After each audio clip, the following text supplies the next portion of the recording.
دوسرا سوال ہے کہ قرآن کریم کی تعلیم پر اجرت لینا جائز ہے یا نہیں ہے. تو اس سلسلے میں یہ معلوم ہونا چاہیے کہ شروع میں وہ تعلیم کتاب کے اوپر اجرت لینا جو ہے وہ صحیح نہیں تھا، اور سبھی فقہا کا اس پر اتفاق تھا کہ قرآن کی تعلیم پر اجرت لینا یہ صحیح نہیں ہے، کیونکہ اس وقت جو ہے اسلامی اسٹیٹ تھی، اسلامی حکومت تھی، اور وہ حکومت جو ہے بیت المال کے ذریعے سے مسلمانوں کی کفالت کی جاتی تھی. لیکن بعد میں جو صورتحال اس وقت ہے کہ اگر یہ کہہ دیا جائے کہ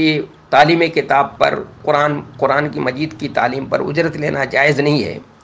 تو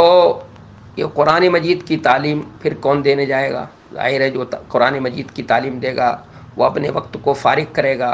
دن بھر جو ہے وہ اس میں لگائے گا اپنے وقت کو، تو اس کے بیوی بچے بھی ہیں، اس کی خود اپنی ذات بھی ہے، اپنا مسئلہ بھی ہے، بیوی بچوں کا مسئلہ ہے، تو پھر اس کے بیوی بچوں کا اور اس کا مسئلہ کیسے حل ہوگا؟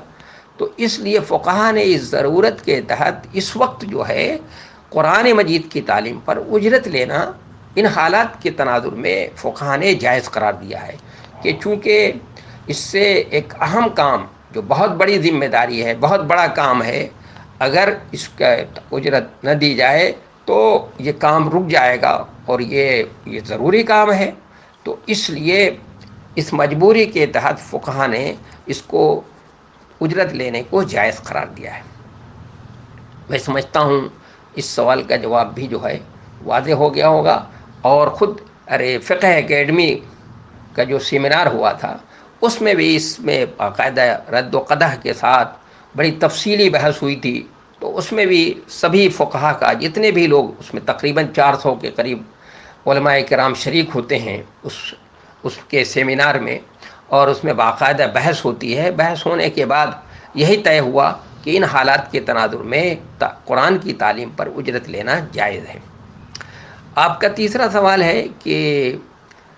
امام آیت اللہ خمینی جو ہیں کے متعلق ہے کہ وہ کس طرح کے انسان تھے، کیونکہ شیعہ انہیں تمام انسانیت کے لیے ایک آئیڈیل کے طور پر پیش کرتے ہیں، اور یہ بھی کہ وہ ایران میں ایک زبردست انقلاب لے کر آئے تھے. دیکھیے، امام آیت اللہ خمینی کے متعلق جو ہے اس طرح سے شیعہ ظاہر ہے کہ وہ شیعہ ہیں، تو سب سے پہلے ان کے بارے میں معلوم ہونا چاہیے کہ یہ اسماعیلی فرقے کے لوگ، شیعہ جو ہیں، شیعہ میں مختلف فرقے ہیں اور مختلف ان کے رجحانات ہیں، اور جو